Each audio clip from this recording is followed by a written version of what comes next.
Charlie Kirk is the founder of Turning Point USA. And he is one of these people who has consistently pretended to care about free speech.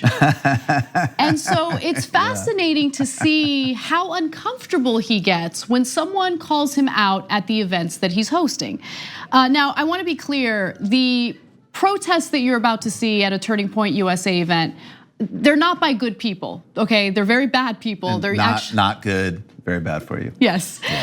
So they're coming at Charlie Kirk from the right, but nonetheless, this does bring up his hypocrisy, but more importantly, how the phrase fake news means absolutely nothing when it comes from a lot of people, including those on the right. Take a look. My question is for Charlie.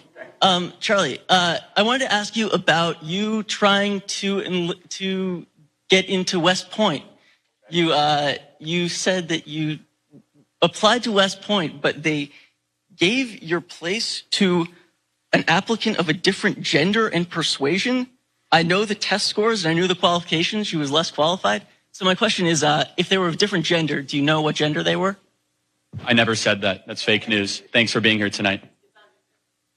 Never said that. Thank you for being there tonight. And unfortunately, I was waitlisted and things kind of started to get a little bit odd, and I eventually lost my spot out to what I felt was a far less qualified applicant in my district that was of a different gender and a different persuasion. You could take it any way you want, but I knew the test scores, I knew the qualifications. I was kind of got the short end of the stick. I never said that. That's fake news. Thanks for being here tonight. That was of a different gender and a different persuasion.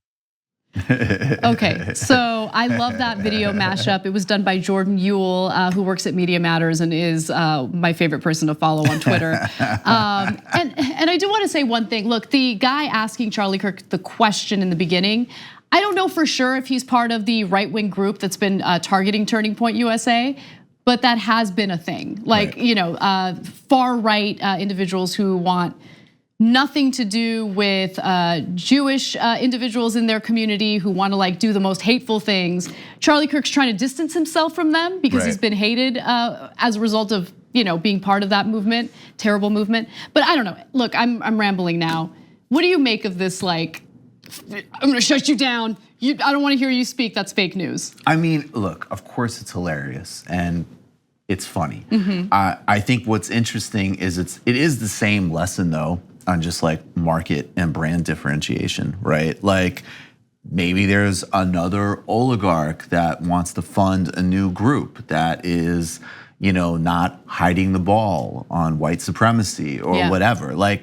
But there's literally one person that I feel my publisher, Doug Lane of Zero Books, who is in fact a Marxist, is super sincere about open exchange and free speech. And I would say you and I are much more on the continuum, certainly legally of you don't infringe on what people say. And we have some critiques of some of the sort of clamping down on speech in certain spaces. But I know of almost no one that is a pure free speech warrior. And the first people to throw out free speech out the window are the people who talk about it most. Exactly. And that's always funny.